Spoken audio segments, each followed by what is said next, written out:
We hope this is going to be a two-way conversation. And the good thing about having many speakers is that we will intend to cover this topic of fighting disinformation in a disrupted news ecosystem from many different angles, and our speakers bring very different experiences and background in that sense. So I just gave you their names, maybe you know them already, but now I will specify that Supinia to my right is the co-founder of CoFact Thailand, so a fact-checking organization based here in Bangkok and operating all over Thailand and even beyond. Then next we have Anushma Shrestha, who's a media and communications officer at the International Organization for Migration, IOM, and dealing with disinformation from the specific perspective of its impact on migrants in Thailand. Then we have Natalie Wong, who's the lead of global outreach at Numbers Protocol, a tech platform that has a solution for authenticating visual content on the blockchain. And finally, we have Gemma Mendoza from Rappler, where she is the head of digital services and the lead researcher for disinformation and platforms. So thank you very much for joining us, the four of you.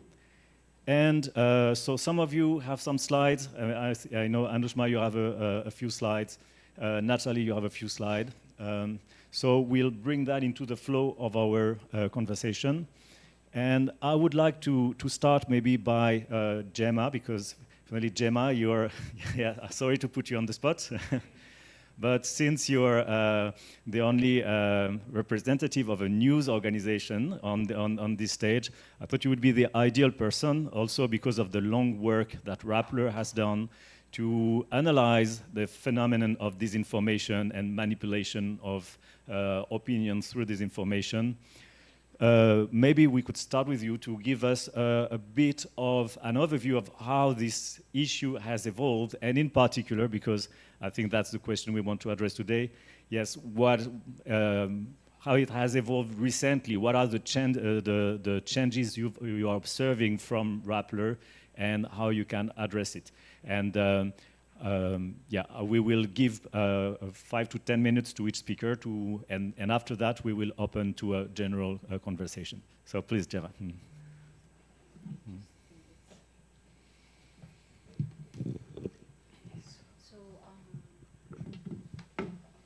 So just a quick background of what we've been doing. Rappler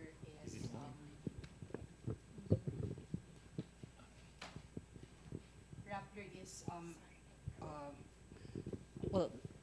the top digital native news organization in the Philippines. We started on Facebook in 2011.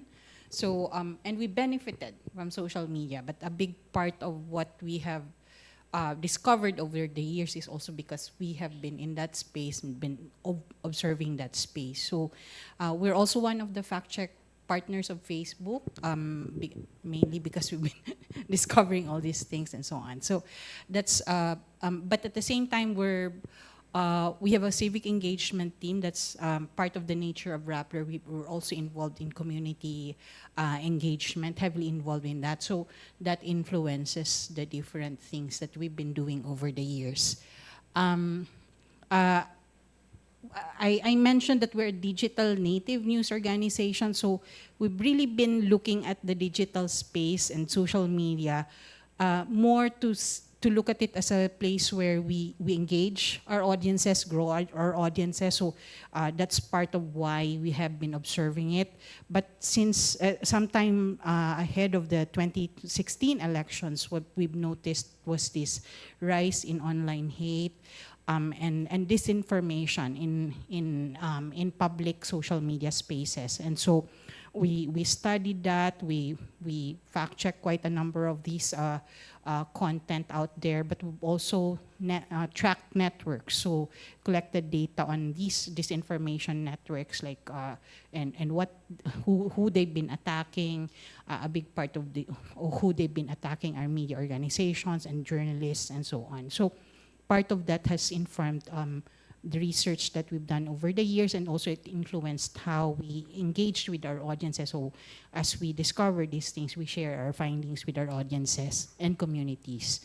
I mentioned that a big part of the hate, and this is informing, this is partly the reason why trust, we think, has been going down. News organizations, journalists have really been bearing the brunt of these attacks, and this happens, in the case of the Philippines, it was in the context of the authoritarian rule of Rodrigo Duterte. So that's something that has really affected how the public perceived news organizations, and also affected how they received information from journalists.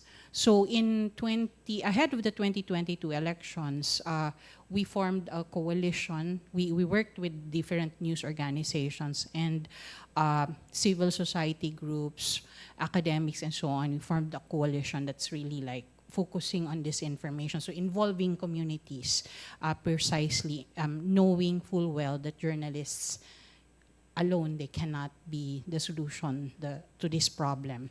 And while, of course, the president who won is the one who benefited from disinformation, we still think there's quite a lot of progress that happened there, because then there was a recognition already that disinformation is a problem. That's something that was coming from the efforts of various sectors already in that space. Now, we've been shifting because of how digital has been shifting. A big part of my work now is really like looking at how AI has affected the landscape. We've been noticing quite a lot of deep fakes already. A lot of them related to scams, but partly also in relation to politics. And that has grown from 2024, 2023, there's been not a lot of that, but in 2024, we found that it's really grown, like the amount of AI-related content, and they've been circulated through ads. Because a big part of what's been happening as well is there's this change in which the platform's organic engagement has shifted as well. So we've continued studying that. We've done quite a number of investigations, and this is something that we've also been sharing in fellowships and trainings that we've done with journalists.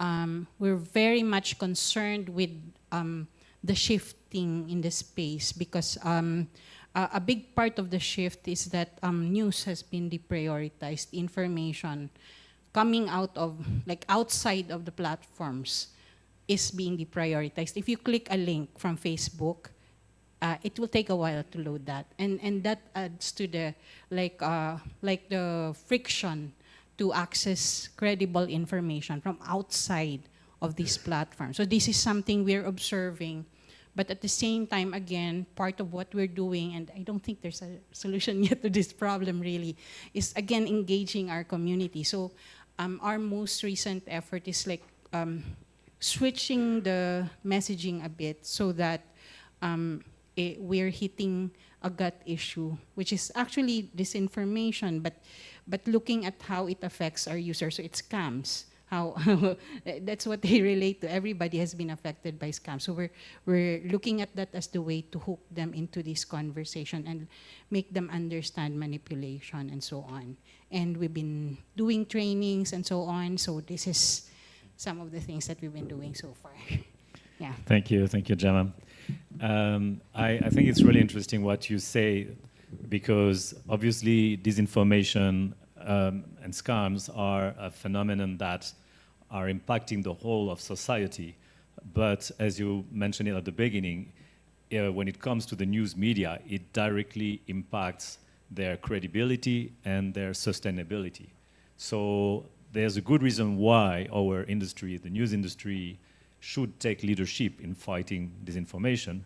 But at the same time, as you also said very well, it's not something we can address alone. It's something that needs to involve the whole of society. So it's, in that sense, very interesting to see how Rappler has managed to lead in the building of a coalition involving all different segments of the society to try to address this issue, and that you are doing that with through trainings and really trying to get citizens and other institutions involved.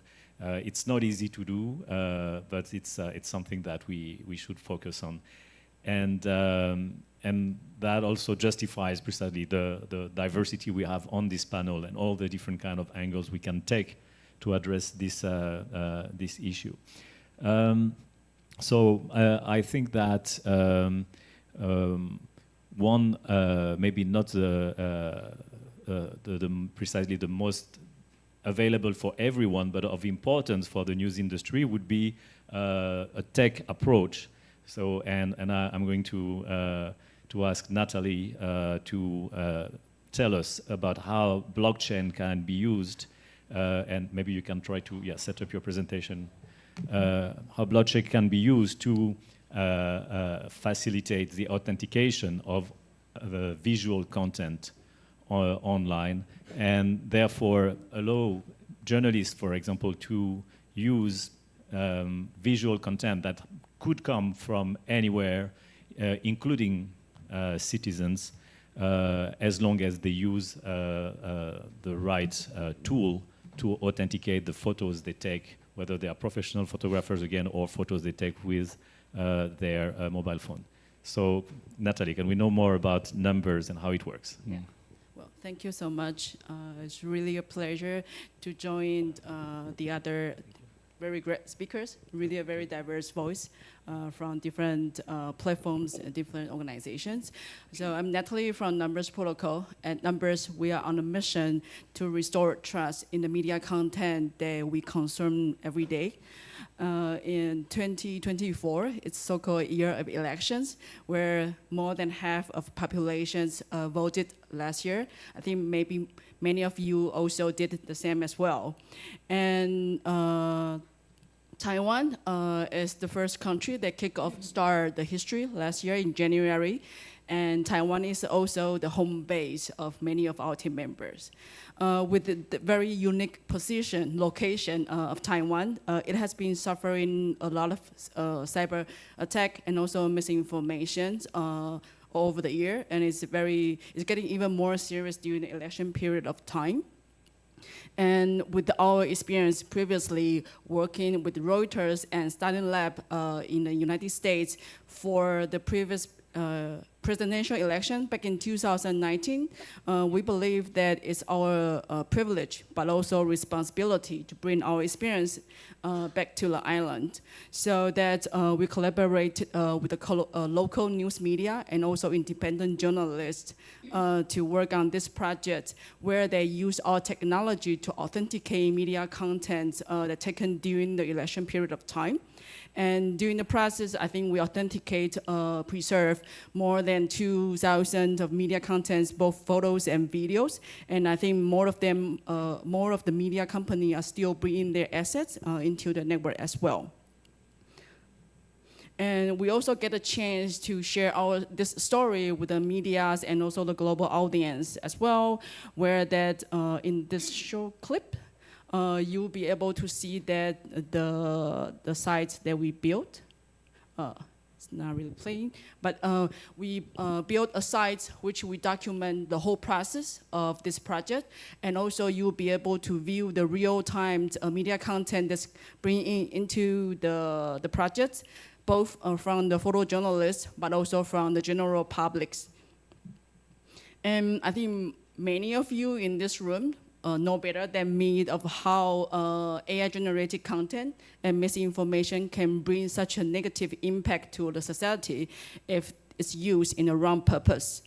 And it has been happening not only this year, but it's been going on for many years, and it also getting even more attention when the AI and ChatGPT is available for the whole world. According to the latest NIST report, by 2026, 90% of the online content will be AI generated. the year is not too far. And also, I think it's a very serious issue for many of our friends or family members who don't have the knowledge or even capability to verify content. I think this will fall into many of your hands there to how we can really secure the media credibility and trust to the generals. As both individuals and business, I think we are facing more challenges than ever, like misinformation and fake news that are all over the internet. Not only the social media, like also the message tools that we use every day, and also like how media manipulation is impacting almost in every industry, not only in the news, but also all the others. And also like how lack of transparency and trust in media content and social media. This has been like creating so many issues. Almost every country, the government is acting on it.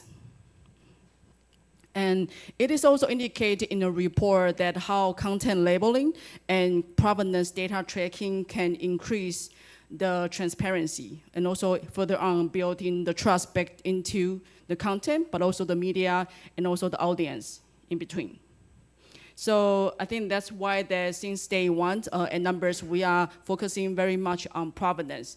And Capture is the solution that we built for the both business and individuals. We want to make the tools that's easy to use without knowing too much about the tech, that it can really help you, not only the creator, but also the media content business, but also the generals would be able to tell the stories behind every images and videos.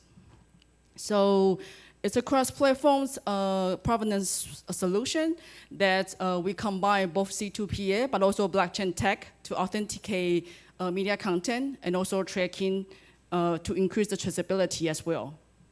So we cover from SDK that's available for business to integrate into their own platforms or tool, but also like dashboard as a desktop solutions for small business or individual to use to manage their assets, but also mobile app that can take photos and authenticate directly with all the metadata.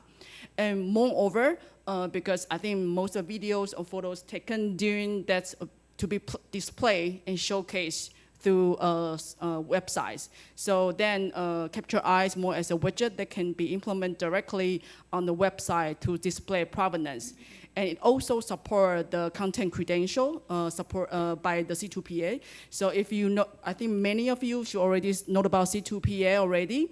And if you are using LinkedIn a lot, if you are bringing assets through captures, with all the C2PA account, C2PA manifest, you can also view it on LinkedIn as well. And furthermore is that I think AI has been creating a lot of chance, but also challenges as well. And at Numbers, we believe that like AI data set can be ethically licensing as well. So that's why we are also supporting our partners to build AI-ready data set. Many of the news media already signed the contract or deals with the AI business, and I think there are more of the small ones. I think this is also another opportunity for the business growth as well. On top of that, I think for media content, verification is one thing, because I think many of the partners here also coming from the fact-checking perspective. And I think the work we try to do at Numbers is try to reduce the workload for everyone to make it easier. So we also build a verification, basically a search engine where anyone can use it. It's free. You can verify the content that you view online as well. So, and you can also see the provenance data directly. And Numbers is the team behind it, and we are also selected by the Google News Initiative to support the project that I mentioned in Taiwan. And we are the early member of C2PA, and over the years, we have been witnessing many of the important players joining C2PA, and the most recently one is the Panasonic, which just announced, I think, yesterday already. And here are some of other use cases that we did before with Reuters document the Ukraine war crimes, and those evidence are sealed and also sent it to the International Criminal Court and accepted as well. I think it's a huge it's a great work. I think it's bringing some impact to the I would say evidence war as well. And Mom I See War is another very I would say meaningful project. It's a nonprofit which they archive children's drawing from the Ukraine war time, and it's also sealed on the chant. And now we do not only do the project in Taiwan, but also in Indonesia and India last year as well. And moreover, I think creators or photojournalists, they are the individual workers, and many of you in the room probably also as well, that we work with them directly, and also the creativity platforms and tools. And numbers, we are always very happy and open to support all kinds of impactful projects. So if our tools or our solution can bring the support to any of you, I'm always happy to chat, and also really look forward to more conversation and discussion to see that how we can all fight together to build a more trustworthy internet and a society that we live right now. Thank you.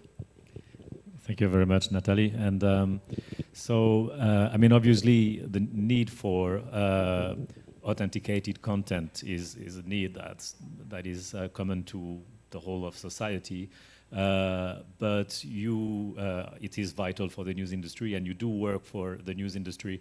Who are the main users of your solution? From what industry would they be?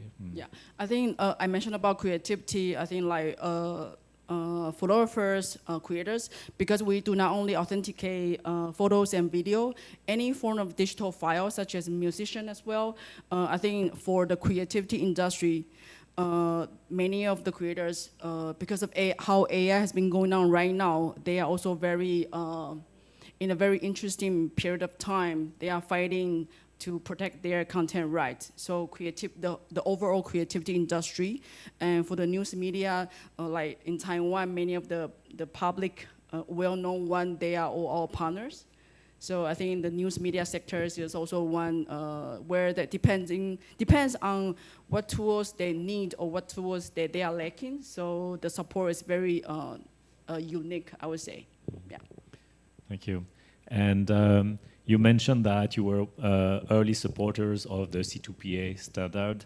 I'm personally in favor of this standard as of any other industry standard that allows for collective actions against what is undermining our industry. So how is it going? I mean, you mentioned that Panasonic just joined the coalition, but how is it going in terms of adoption? And do you have any vision about, like, within the news industry and for example the photojournalism or camera makers, etc. How is it progressing? Yeah. I think over the years we already seeing like many camera company joining, like Fuji, Canon, Sony. They are all part of the ecosystem. But I think working on the hardware, the implementation on the hardware is take a longer time. But there are more of the models that's coming from Canon or Sony is already available. They have the C2PA injection. So that means that for many of you are taking photos out in the field, the content provenance history already starts at the moment when you click the shot. And also, like we see social media, like LinkedIn. I think X was also part of it previously. And X also joined as well previously, but we don't see much implementation yet. It takes some time. But also that some of the AI companies also join as well. Right now, if you are using ChatGPT to generate images with the C2PA injection, when you publish on LinkedIn, in the content credential, you can already see that the content is already being labeled as AI-generated content. So I think there's nothing wrong of implementing AI tools in the whole workflow. And during the conference, we can also see there's some sessions introducing how AI tools can help us increase the efficiency. But the more important part of it is that how AI-generated content can be labeled and also to be to be verified. Okay, thank you. All right, so now moving on to Anushma, we've seen and discussed the impact of disinformation on the news industry, and with the example of Rappler, we've seen just now, so one way to tackle it high up on the information chain by authenticating content. But now with Anushma, we are going to see what is the impact of disinformation on fragile populations such as the migrant population in Thailand, and we see what OIM is doing also to tackle this challenge. Thank you, Gales, and allow me to refer to my notes because I can go on and on about this issue, so I want to be limited to the time that I'm given. But just in general, I would like to start off by emphasizing that migration often is a topic that is subjected to disinformation very easily, because migrants in general, they're seen as outsiders. So they are easier to be scapegoated for disinformation campaigns because states, and especially in political propaganda, they're not seen, their rights are not considered as a priority compared to the national. That's why we see a lot of news and information as evident globally on anti-migrant sentiment on the rise, which has been creating an issue.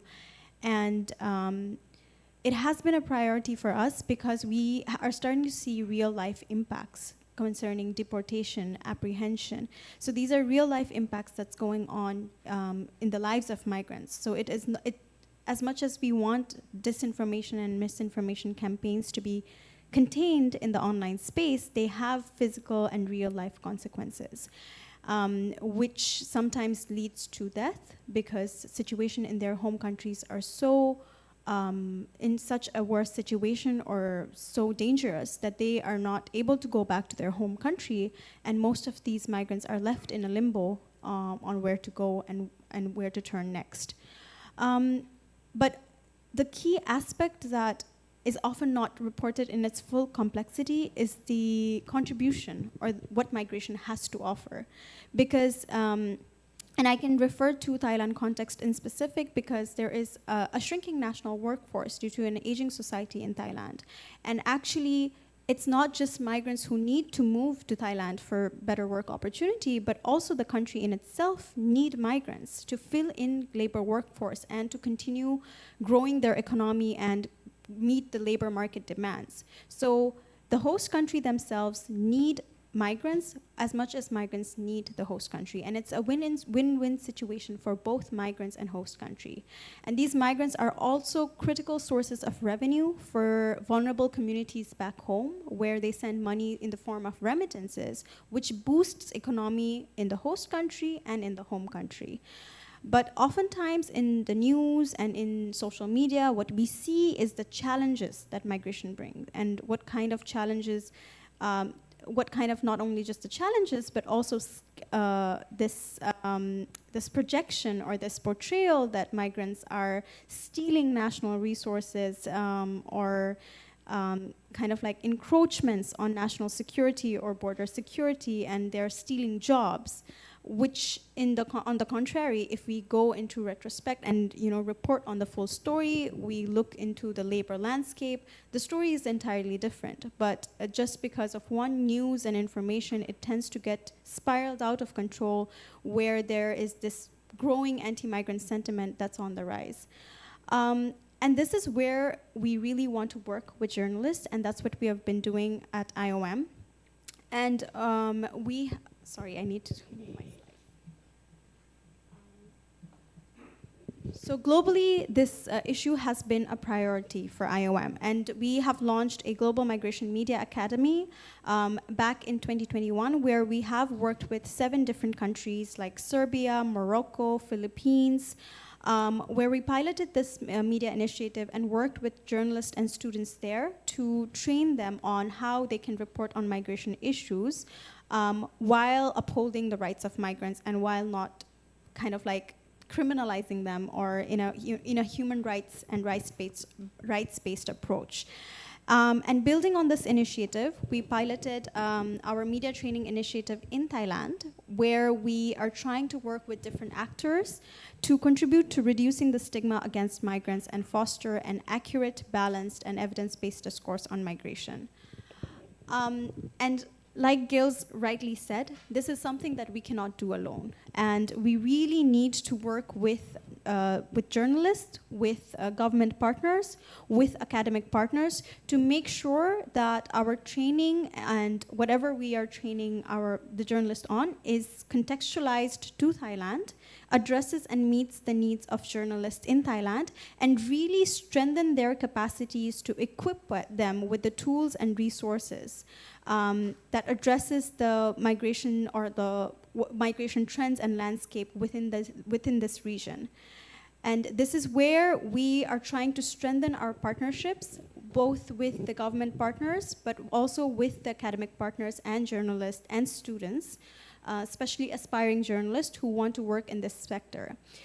And for our media training, we conducted some assessments as well, because we just didn't want to come, hey, here's our media training, and we're going to come and train you.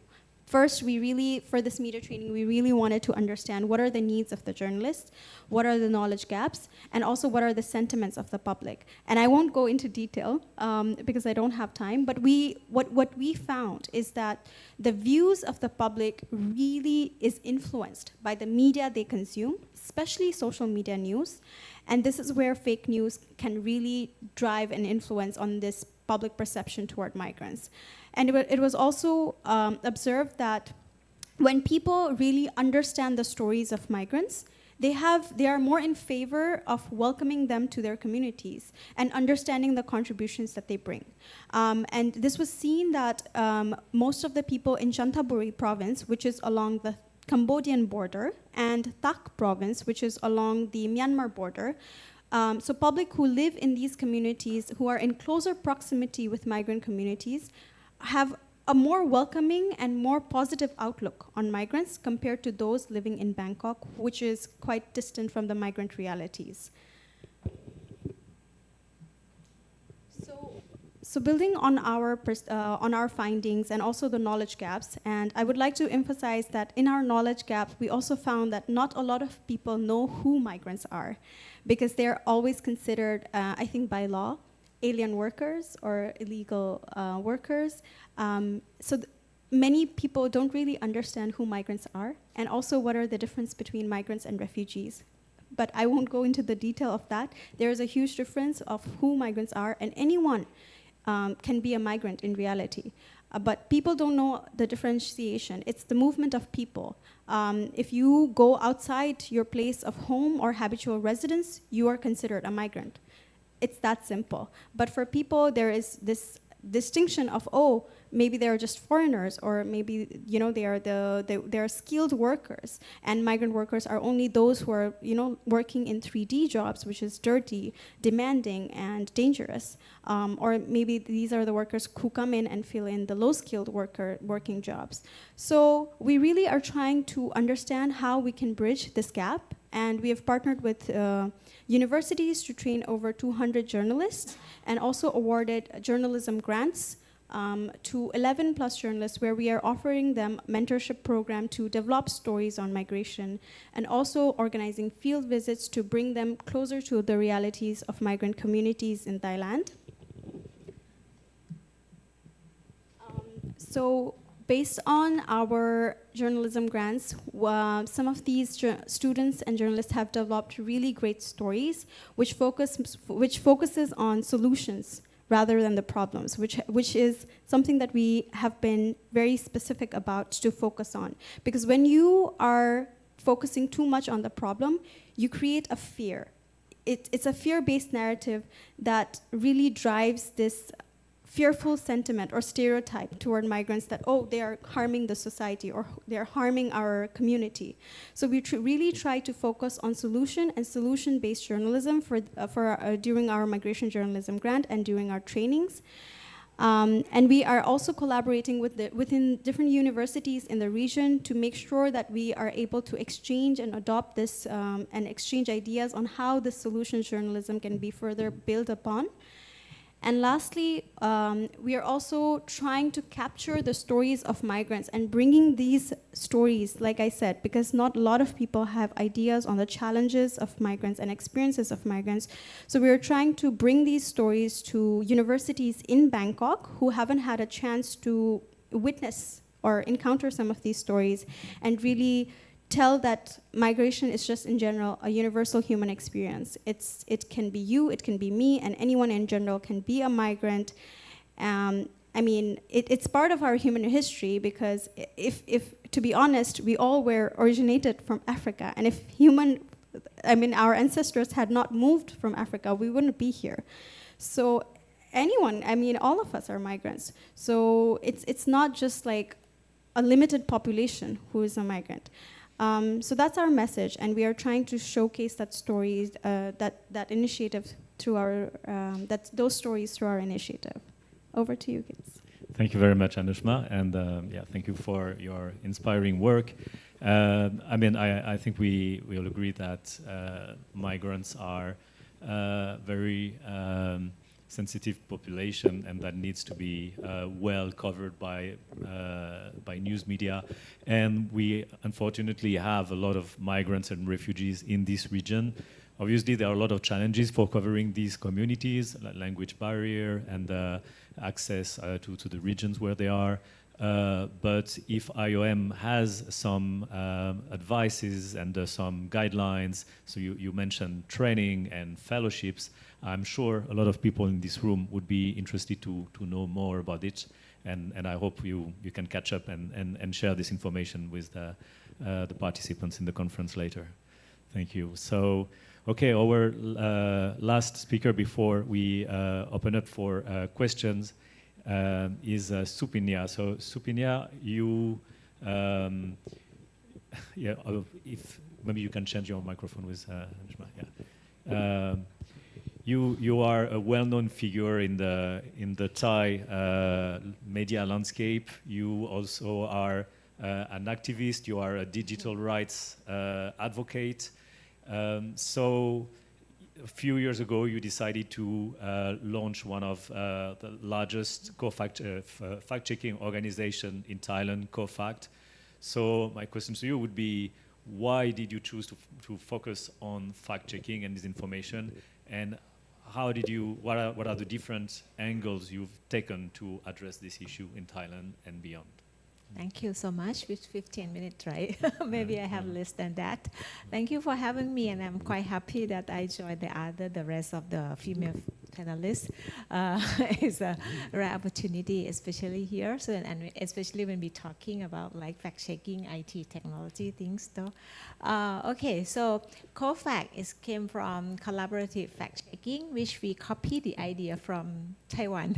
Actually, yeah, even the name CoFact Taiwan inspired us maybe 6 years ago, that when authoritarian came here to give a speech at N3Con and elsewhere, talking about how to create a way to tackle disinformation while you still preserve the ideas of liberal democracy, because of course we observe the dark sides of the internet and social media after decades. 20 years ago, I advocated for civil liberties and this and that, and internet freedoms, and now we experience more that the more dark side from disinformation and hate speech. But at the same time, we have to balance between freedom of expression, information, and of course the responsibility. So the idea from Taiwan that we have to engage with civil society, that's why we came up with the idea of the CoFact.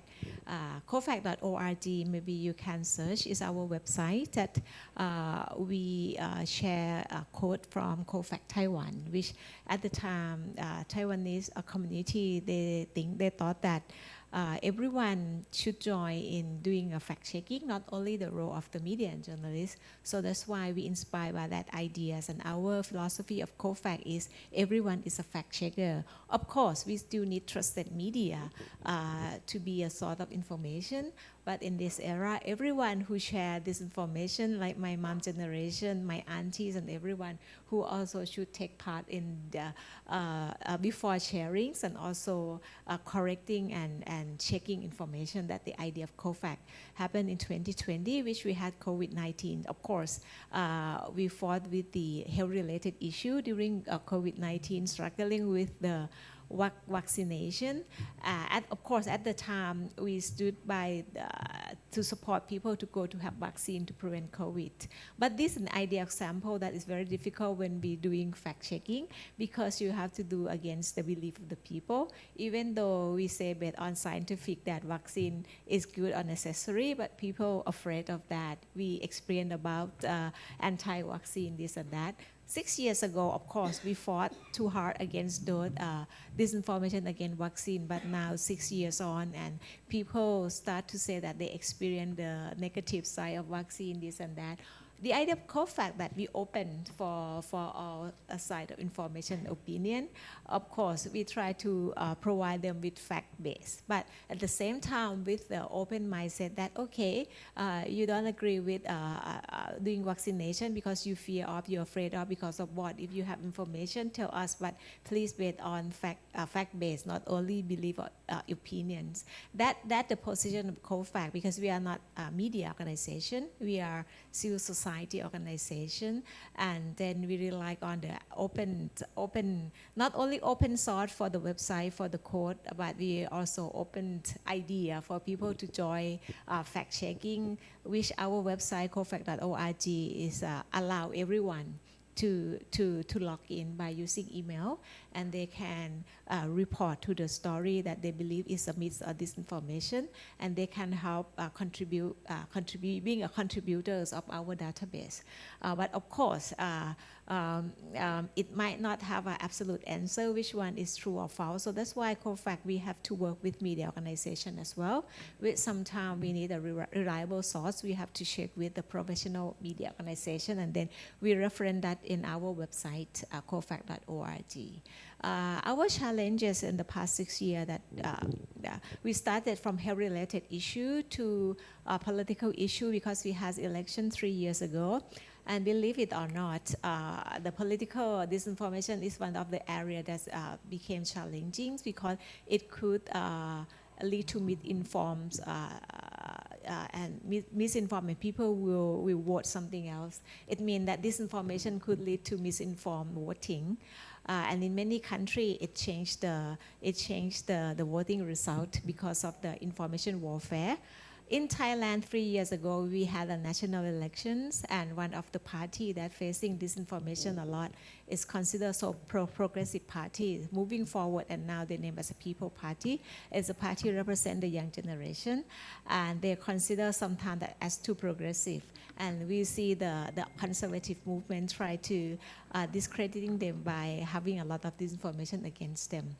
But the result of the election turned out that they won an election. So actually it's quite a rare case that the political party that facing a lot of rumors, disinformation, information warfare, that won the election. So we discussed among Thai community that because of what? Because of Thai people have a literacy, or because people already decided that which party they want to vote, because they got bored and they got stuck with the military-led government for several years or things like that. When the new hope comes, they want to vote anyway, so don't care about those information warfare. We are not sure whether why is behind that, but there's more inconvenient truth that the party that won the election, but they could not form the government. Sorry, that's politics in Thailand. So until now, who won election could not be prime minister and could not form the government. That sad but truth that even become an inconvenient truth, even though this information could not hurt the party that facing the rumors a lot. But it's not always the case. For other issues, Thai people could fall into the trap of disinformation as well that lead to hate speech. Like you talk about migration, that COFAC also experienced a lot of disinformation concerning migrant worker from Myanmar, a lot on the internet, that concerning the platform. That is our topic today, right? Now we are talking about the role of the social media platform, that we agree that they have done less than they're supposed to do for the light responsibilities. We saw a lot of many pages on Facebook or even on X or something that allow extremes, extra right-wing, and all other fake thing. And so finally we come to the conclusion that even though as individual citizen we need to have immunities, digital and media literacy. Even though we have that, but it's still not enough. We still need two factors in this. First, trusted media. We still need professional media to do the work. And unfortunately, Thailand, if someone asks, would that as effect from the policy change from Meta or GNI or not, that they cut the funding that working with the fact-checking platform? Fortunately or unfortunately, Thailand, we do not have media that part of IFCN. That's sad news. So that says something, that in Thailand we don't have any single media local entity that verified by IFCN. So that's why we are not affected by third-party fact-check cut budget, right? We have AFP, but AFP, of course, they're based in Thailand, but they're not local media organization. So that's the sad part, that Thailand, we don't have a media organization that meet the standard that verified by FCN. So that's why we never work as a third party with the platform. So that's why we are not affected by the funding cut. But yeah, that's the sad part, that we should have more Thai media that become part of IFCN. But of course, the other indicator that the platform decreasing in responsibility in fact-checking, that's very sad. And I think that affecting a lot of community. So we do need a COFAC focus on digital literacy for the individuals, but we need to work with media organization to support trusted media, especially in Thailand. And we do have to work and pressurize more social media platform to play more responsibility in this. Otherwise, relying on individual literacy is not enough to handle with the disinformation and coming to deepfake. Even cheap fake era, we're still vulnerable. And now with deepfake coming up, we need more stakeholders to join in collaboration in handling this complicated situation. Thank you. Thank you very much, Supinia. That's really interesting. That's really fascinating to see how you're addressing this issue with trying to empower the community and still partnering with media. There's a lot of opportunities. So I'm sorry it's getting late and we started late, but we still have a few minutes. So I would like now to turn towards you, and either if you have questions or if you have just other experiences to share, or other comments to make, other ideas of how together we could address this challenge.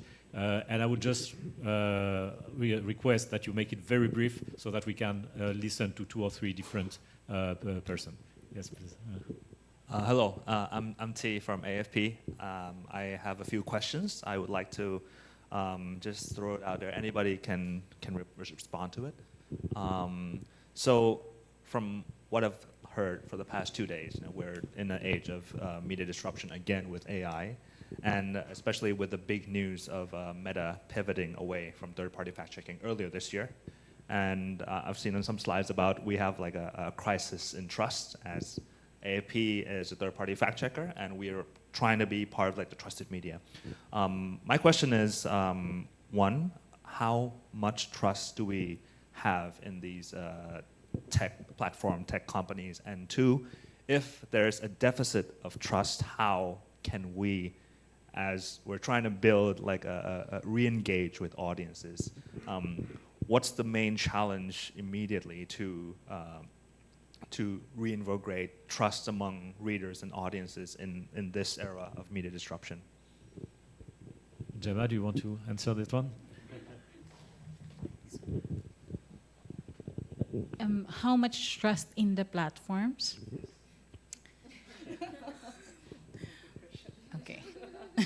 Yeah, so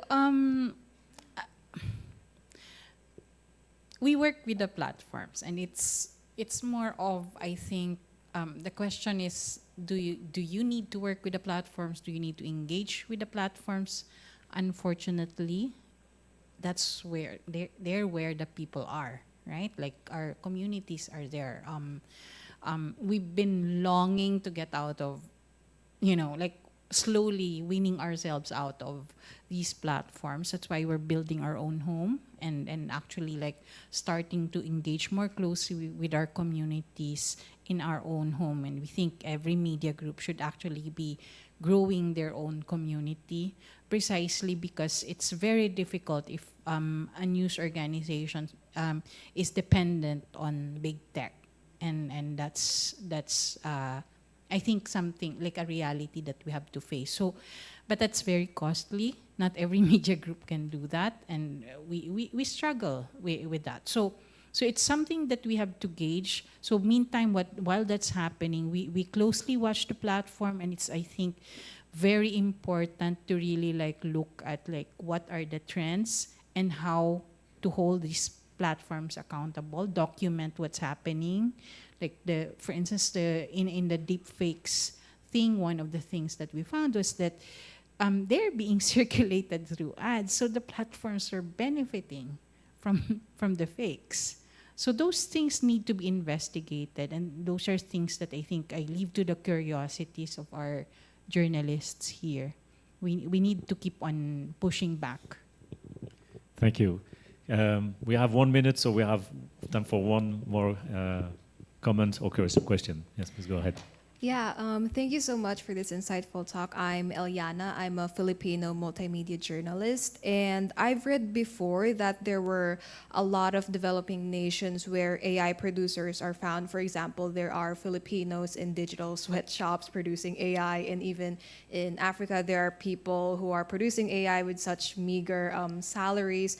So I know that AI is being used for political disinformation. So I was wondering how the knowledge gap about the impact of AI disinformation could be addressed, especially for these producers who probably don't know the impact of what they're producing for the rest of the globe.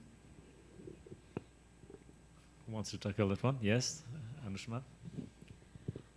I think the issue that you are talking about, and correct me if I'm wrong, is the issue of online forced criminality, where victims are taken, are promised these attractive IT jobs, building on the AI and social media platforms, and then they are taken into a scamming compound, and they are forced to create fake AI accounts online to scam other people. Is this the, or just like create shops and for a really low salary scale? Is this the trend that Yeah, I'd say that's one of them, but I think the other one that I also read about is basically they're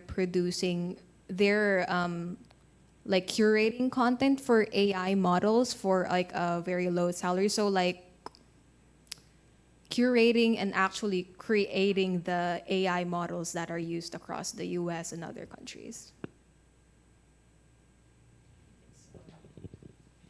You're talking of training, right?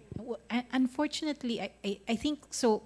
This is where there's an intersect between like the growth of disinformation and also the fact that people need jobs, people need to earn, and these are available, and we've seen this in the Philippines. And actually, like one of the recent investigations by the Philippine Senate, remember. We're looking at all these scam universities, and which turned out to be they have people from all over these countries, like Indonesia, Cambodia, Thailand, and so on. So it's so I don't see that there's any quick solution there, but basically it's really like showing that there's a link between all of these things, and it's important that we as journalists expose these links so that, I mean, they're all part of the solution. I'm sorry, Nathalie, they are screaming at me in silence because we need to rush, because we need to get on the bus to go to the FCCT. So we unfortunately have to end this conversation, but we can continue this conversation in the bus, before the bus, outside of the building for a group picture. So please, you are going to make your way to there. I would like to thank Gemma, Natalie, Anushma, Supinia for your contribution to this panel. Yeah, please give them a round of applause.